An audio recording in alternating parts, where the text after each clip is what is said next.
Tengok. Okey, buka. Buka pelan-pelan.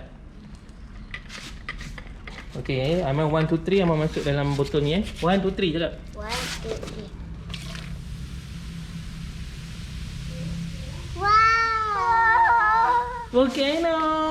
Wow! Saya boleh pegang je, tak sedap. Jangan pegang asid tu, boleh basuh tangan.